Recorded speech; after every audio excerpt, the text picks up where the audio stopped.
បើសិនបើបងប្អូនទាំងអស់គ្នាមានការផ្លាស់ប្ដូរលេខទូរស័ព្ទនៅក្នុងកម្មវិធី Savvy ទាំង Program កុំភ្លេចចូលទៅដូរទាំងអស់គ្នាបើសិនជាយើងដូរលេខពីព្រោះថាបើសិនជាយើងមិនផ្លាស់ប្ដូរលេខថ្មីហ្នឹងទេគឺនៅពេលដែលដល់ថ្ងៃប្រឡងសួងគេផ្ញើសារមកយើងប្រាប់ពីលេខបន្ទប់អគារប្រឡងហើយនឹងអាសយដ្ឋានអញ្ចឹងយើងអត់បានដឹងនៅព័ត៌មានហ្នឹងទេអញ្ចឹងដាច់ខាតត្រូវទៅចូលទៅដូរកុំភ្លេចណាសួស្តីបងប្អូនទាំងអស់គ្នាវីដេអូមួយនេះនឹងប្រាប់បងប្អូនពីរបៀបផ្លាស់ប្ដូរលេខទូរស័ព្ទដោយខ្លួនឯងនៅក្នុងកម្មវិធី Savvy ទាំង Program តោះអញ្ចឹងចូលទៅមើលទាំងអស់គ្នាជាដំបូងបងចូលមកកាន់កម្មវិធីចា Chrome ចាឬក៏ Chrome នេះមកចារួចហើយបងចុចទៅលើកម្មវិធីហ្នឹងចា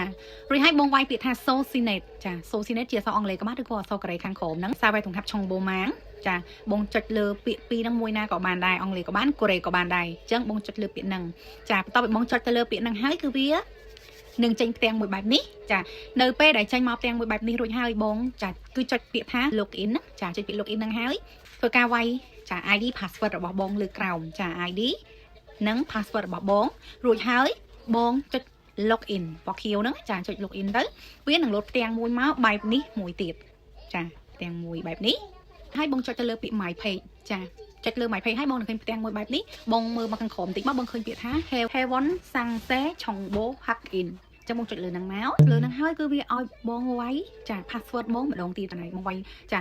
password បងចូលមកហើយបងចុចកន្លែងពាក្យឈរយ៉ាងហ្នឹងមកណាចាបន្ទាប់មកបងឃើញកន្លែងគេដាក់ថា Pmil ផុនហូដល់ទៅ2ដងអញ្ចឹងឆ្វេងមួយស្ដាំមួយបងចុចវាយ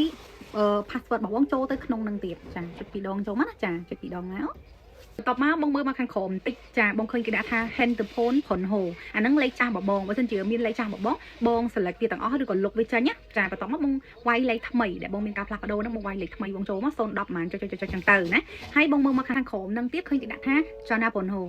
ក៏លេខទូរស័ព្ទដែរអញ្ចឹងបង copy ឬក៏បងសរសេរម្ដងទៀតក៏បានដែរតែបើចង់លឿនគឺយើង copy ឲ្យផាស copy select វាទាំងអស់ហ្នឹងលេខថ្មីហ្នឹងមកហើយបងយកមកដាក់នៅខាងក្រោមណាបងមើលនៅខាងក្រោមមួយទៀតណាចាក្រោមគេបងអស់ហ្នឹងចាកន្លែងហ្នឹងគឺគេដាក់ថា Pisang Yolak Chor អញ្ចឹងករណីថាមានការបន្តអីមួយតាគេនឹងតាក់ទងទៅណាអញ្ចឹងគឺដាក់លេខរបស់យើងនឹងតែមកក៏បានដែរអញ្ចឹងបងដាក់សរសេរលេខទូរស័ព្ទបងចូលឬក៏ copy យកមកផាសកន្លែងហ្នឹងមួយទៀតមកអញ្ចឹងយើងពេញ3ប្លោះចា3ប្លោះឬក៏ពេលខ្លះដាក់ថាខាងលើតែមួយក៏បានដែរប៉ុន្តែបើយើងដាក់ទាំងអស់ទៅគឺចាល្អជាការល្អណាតមកបង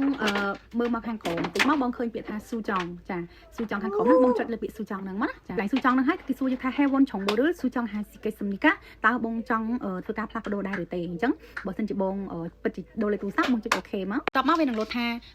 Heaven ឆុងបូហ្គាស៊ូចង់ត្រោសិនីដាបានថាបានផ្លាស់ប្ដូររួចរាល់ហើយអញ្ចឹងតែប៉ុណ្្នឹងគឺរួចរាល់ហើយរួចហើយបងចុចពាក្យលុកអាវចាលុកអាវចេញមកវិញមកគឺរួចរាល់ហើយបើសិនជាបងគិតថាចេះអត់ច្បាស់ទេអត់ដឹងថាបានសម្រេចអត់ទេតាមវីដេអូដែលខ្ញុំប្រាប់ហ្នឹងអញ្ចឹងបង login ម្ដងទៀតទេចា login ម្ដងទៀតបងធ្វើដូចមុនអញ្ចឹងបងនឹងឃើញលេខថ្មីរបស់បងគឺជាប់នៅនឹងតែម្ដងចាអូខេបងប្អូនអញ្ចឹងវីដេអូនេះមានប៉ុណ្ណឹងអរគុណសម្រាប់បងប្អូនដែលកំពុងសិក្សាភាសាកូរ៉េហើយត្រូវការសៀវភៅជំនួយនៅក្នុងការរៀនភាសាកូរ៉េមិនថាសៀវភៅពាក្យនិងវេយ្យាករណ៍គ្រប់កម្រិតហើយនិងសៀវភៅវិញ្ញាសាបងប្អូនសៀវភៅនេះជាជំនួយឲ្យយើងយល់ទៅលើវេយ្យាករណ៍ពាក្យពេលយើងរៀនក្រសួងយើងឆ្លងឡើងណាយើងរៀនបណ្ដាយើងបើកសៀវភៅមើលបណ្ដាយើងនឹងកាន់តែឆាប់ចេះអញ្ចឹងបងប្អូនចង់បានកុំភ្លេចឆាតចូល page ណា